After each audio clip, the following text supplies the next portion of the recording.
I've been a PRS fan for 25 years. I have over 40 core guitars. But PRS keeps sending me all of these SEs. And so far, everything's been under $1,000 and has been amazing for the price. Today, they sent me a $1,600 SE. I need to know what this thing's about.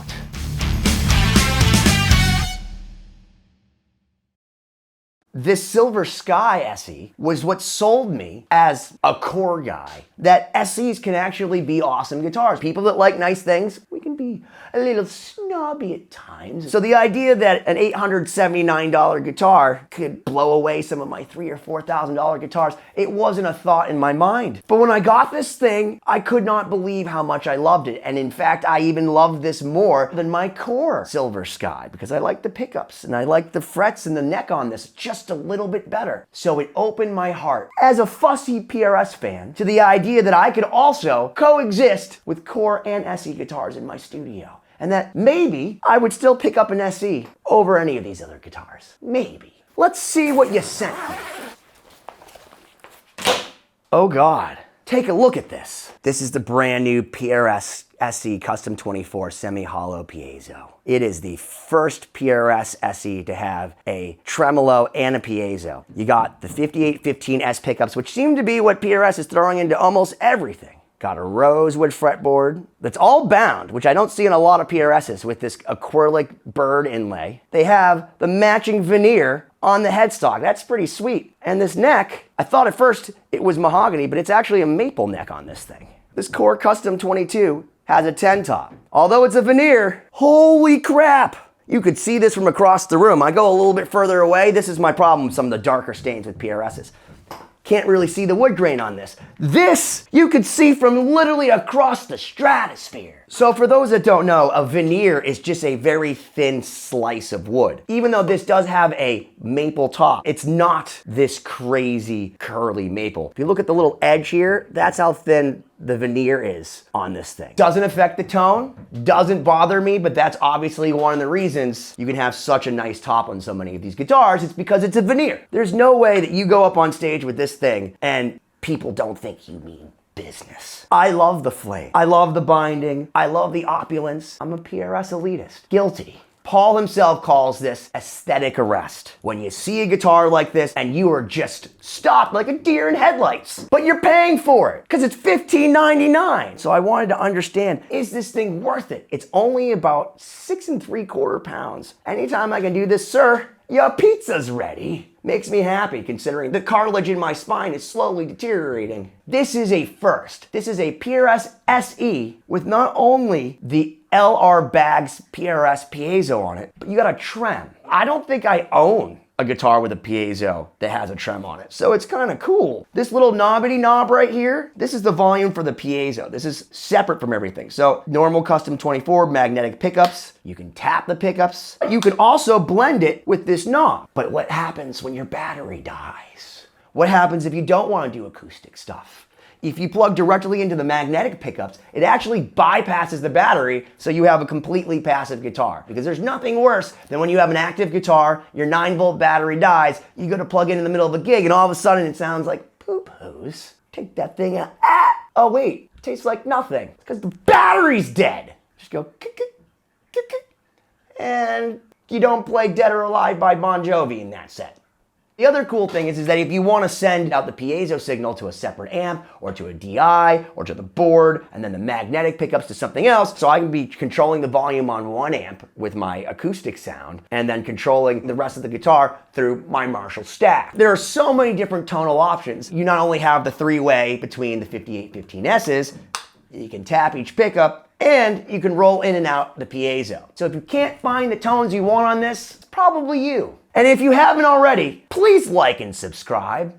I appreciate you guys very much. Thanks for being a part of the community. You rule. The first thing that started bothering me for $15.99 is that I just really wish that these inlays were mother of pearl or abalone or even bone. A lot of the elitist PRS fans don't acknowledge the SE guitars as really being PRS guitars because they're made overseas and they're made by Cortex. Paul says, when we first started traveling to overseas guitar manufacturing facilities, we found that almost all their training over the decades had been to go fast, while our teaching about how to make instruments was how to go well. Once they knew how to go well, they didn't know how to slow down, and the guitars they produce are of the same caliber as what we make here. Well, that's quite the statement, Paul. Now, I don't necessarily agree with that, but I do agree that there are a lot of very, very high-end overseas guitars. Paul makes a big statement about how the country of origin of where the guitar is made has no bearing on how good the guitar is. I always say it's a guitar by guitar basis, and if there's anything I've learned from the Paul Reed Smith SEs, it's to keep an open mind. For me, it's just about, does it feel good? Does it play good?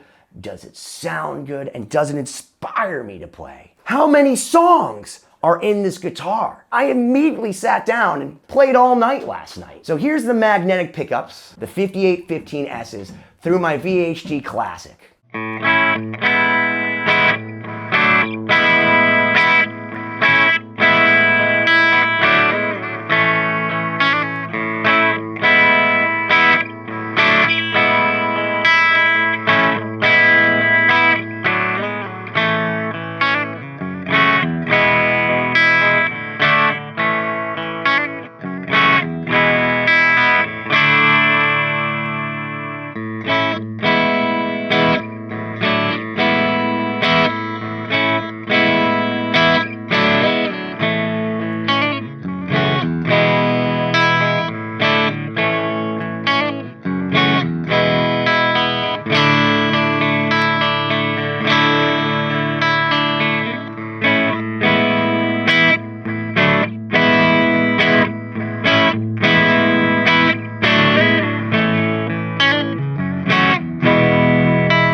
I think that they sound awesome. Let's throw it back to these pickups and see what it sounds like with some picked stuff.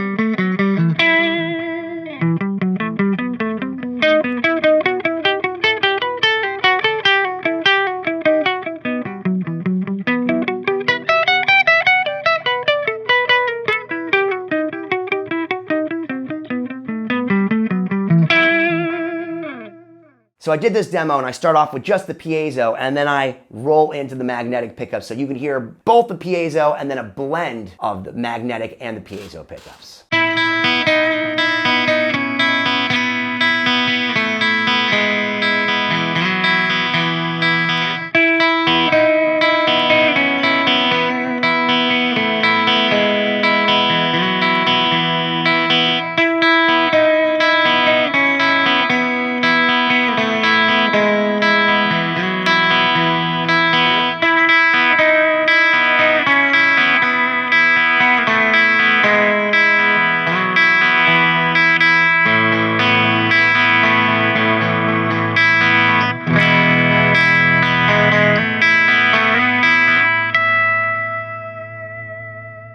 But a lot of piezos I've had can get harsh and you have to turn them to like 80 or 70 without them sounding too crazy when you're picking. This thing you can turn right up to 100. It's not quite as sensitive as some of the other ones I played, but it sounds great to me. I love the rock and roll, so let's turn up the distortion.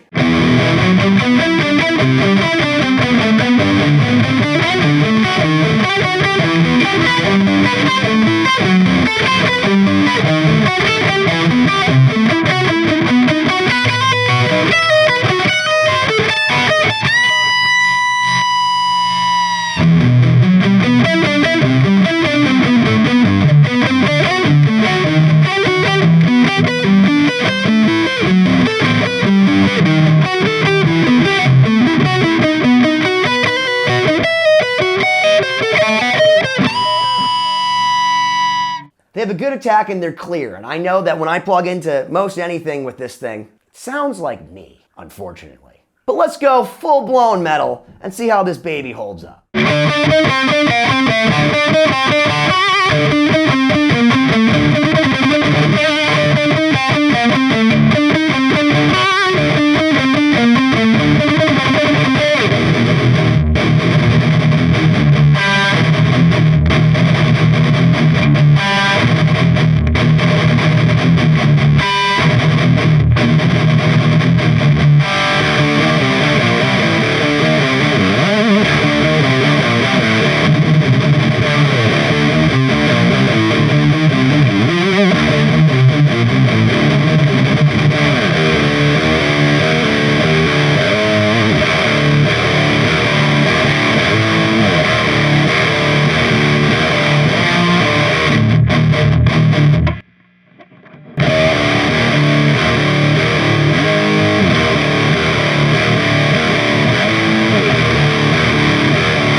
This thing rocks. I think it's a beautiful, stunning instrument. It plays well, it sounds great. It's really everything that you could hope for. But for me, here's where the conundrum comes in. I am someone that has always looked at the value of a guitar. So the value of a $499 PRS Custom 24 SE Satin is super high because this guitar at $499 still plays and sounds just as good as this. In fact, it has the same pickups. Big difference is, are you gonna pay 3 times as much to have this beautiful top?